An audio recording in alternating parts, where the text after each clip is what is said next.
আসসালামু আলাইকুম। আশা করি সবাই ভালো আছেন। আজ আপনাদের সাথে শেয়ার করছি ছোট বেলে মাছ চচ্চড়ি। ছোট বেলে মাছগুলি আমি ভালো করে পরিষ্কার করে ধুয়ে নিয়েছি।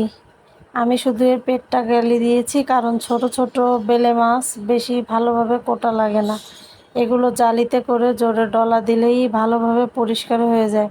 অনেকবার ধুয়ে নিতে হবে ভালো করে। এরপর এর ভিতর দিয়ে দিব আলু কুচি, পেঁয়াজ কুচি, কাঁচামরিচ কুচি, দিয়ে দিব জিরা গুঁড়া, হলুদ গুঁড়া, ঝালের গুঁড়া 2 চামচ পরিমাণ, আর দিয়ে দিব রান্না তেল পরিমাপ মতো, আর দিয়ে দিব লবণ।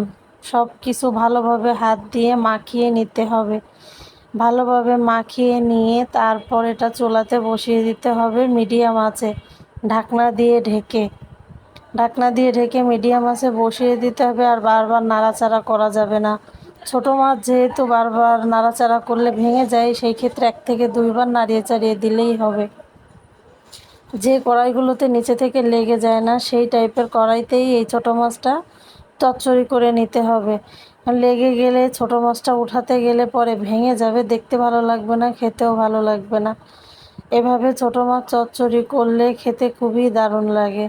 ছোট বেলে মাছটা অল্প মশলা দিয়ে হালকাভাবে রান্না করলে খুবই দারুণ লাগে। আমার রান্নাটা প্রায় শেষ। আল্লাহ হাফেজ, সবাই ভালো থাকবেন।